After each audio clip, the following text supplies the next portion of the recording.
so much for coming. It's hard to follow up those three acts. They've been doing it a long time and they're very good at it. So I'd like to thank Governor Perry for being a friend and a wonderful advisor to me and taking care of me for so long, backing me in this race. To Morgan, who told you some stories about how I saved their lives. He saved my life. We are brothers forever.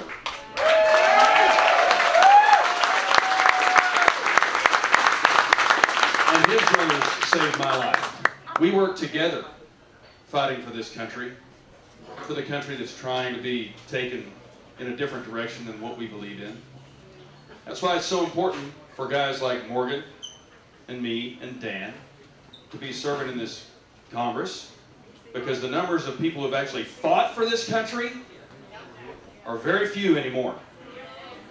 One thing I despise is to hear people, especially my colleagues in the Texas House, who just scurried on up to Washington, D.C. in their private planes, drinking their weak-ass beer.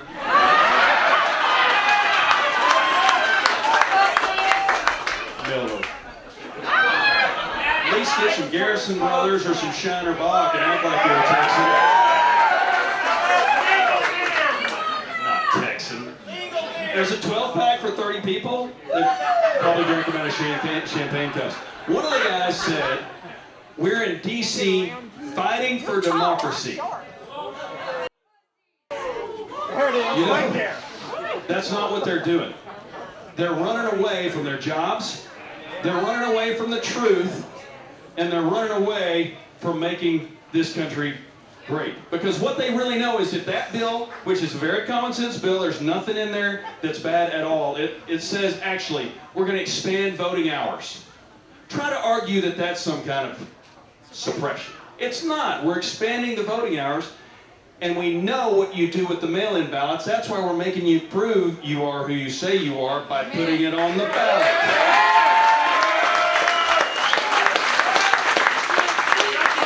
But they've shown that they're not ready for prime time. Watch any of the shows that they've been on. I had a great deal of respect for those people while we were in the session this session. We got some incredible things done. But when they ran out on the Texas people, when they ran out on teachers getting their 13th check, when they ran out on bail reform, making sure that criminals who do things over and over, recidivistic criminals, don't get out on cheap bail. Yeah. Since they ran out, since the Democrats ran out on May 30th, 5 murders have occurred that would have been stopped if we had passed the bail reform. They are running out on you, they are running out on Texas, and they're running to their masters in Washington, D.C., where people like Morgan and I and Dan need to push back.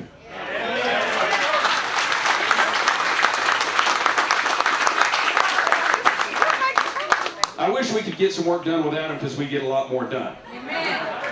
But they're just pushing back on the inevitable. We're going to get this bill passed. We got the heartbeat bill passed. We got constitutional carry passed. We make sure churches don't close ever. Thank you. Thank you.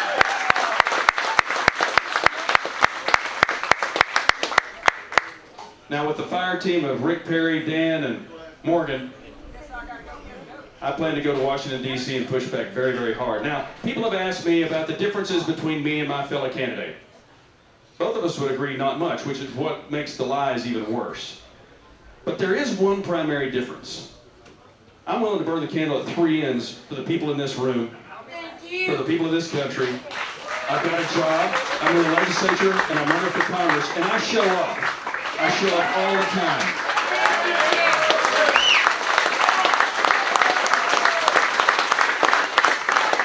And let me tell you why I show up. Because of my family, of my children, and your children. Because it's my job as a father and a husband to ensure that when they grow up, they're not fighting China. Yeah.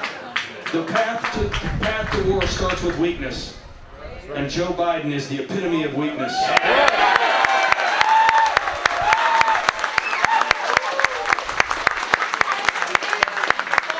I remember 1988 where Joe Biden thought he was the smartest guy in the room. He was often wrong, but never in doubt, right? The man who's walking around, shuffling around on 1600 Pennsylvania right now is not that same guy. He's not in charge. We don't know who is. We need to take back the House in 22. We need to take back the Senate 22. Take back the White House in 24, and take our country back.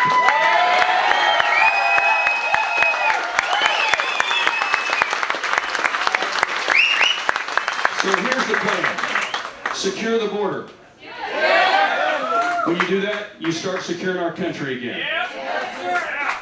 Fund a military that's only interested in combat effectiveness and nothing else. Stop spending money we don't have. Don't tell me how to think. Don't tell me what I can say. You can't cancel me. This is the land of the free and the home of the brave. There's never been a better country on this planet. God put this country on this planet to lead the way, and it's still that way. Yes, sir. The leftists who would tell you anything else, they're lying. And they're sinister. Communistic bastards. Dan Crenshaw, me, and Morgan Luttrell have fought for this country. He's been wounded countless times. He got blown up. I watched some of these people get blown up. I worked with them. I flew with them. Slater Keller over here was a backseater of mine when we caught fire on the aircraft carrier. Came in for Virginia Beach. The general over here. I saw a couple of, if you're a veteran, raise your hand.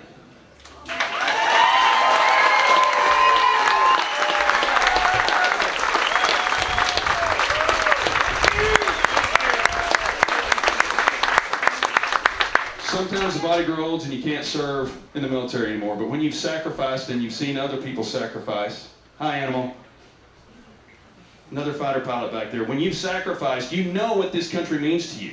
Yep. You know that 20 years of war in Afghanistan, for somebody like Joe Biden to say it's not winnable, you don't get to say that. Yep. You don't get to say that. You didn't fight for it. You didn't sacrifice for it. Hunter sure as hell didn't. Yep. You have no right to say it's not winnable.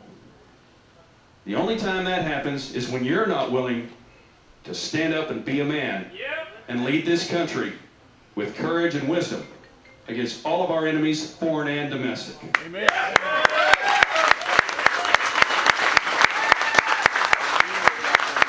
So there's no question about what Dan Crenshaw, Morgan Luttrell, and I will do in Congress. Now I want you to know, I appreciate the kind words about the falsehoods that are out there about me. But I've been shot at by people trying to kill me, so it's going to be okay. But with your help, making sure that people know the truth, that I am a conservative, that it's about our children's future. I know my son wants to be a fighter pilot.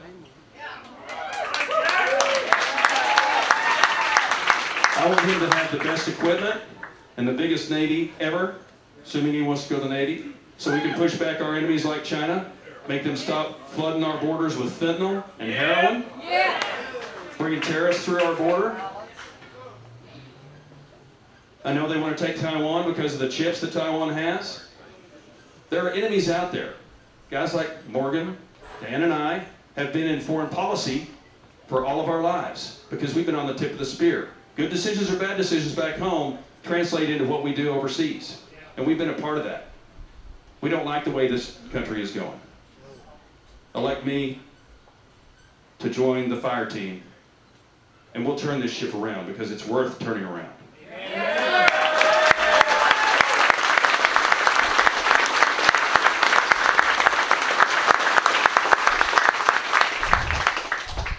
At the Naval Academy, there's a flag that says, "Don't give up the ship."